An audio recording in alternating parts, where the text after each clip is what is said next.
first, sebab kalau kita berketerampilan, orang akan memang tengok kita. Kalau image kita tak okey, mood kita pun tak okey.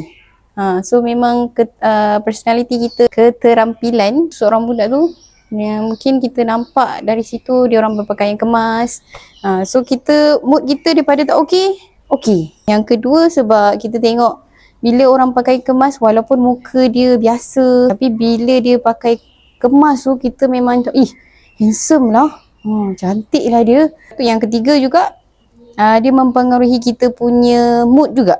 Kalau budak-budak ni mood dia okey, dia ceria kan, dia pakai kemas tu dia ceria, nak masuk kelas dia dah bersedia, dah prepare mental dengan fizikal dia. Assalamualaikum, hai, saya Abida.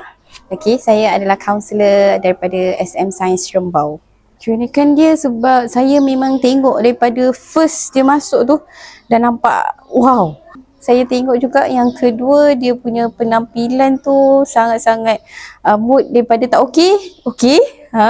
Lepas tu yang ketiga, dia sentiasa senyum.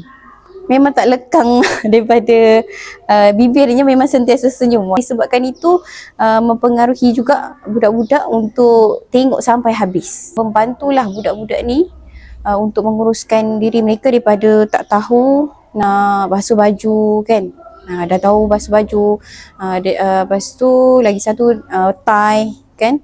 Nak pakai tie macam mana, nak bagi kemas. Persona Carcosa. Semangat. Nak ubah image jadi lebih profesional dan berpengaruh?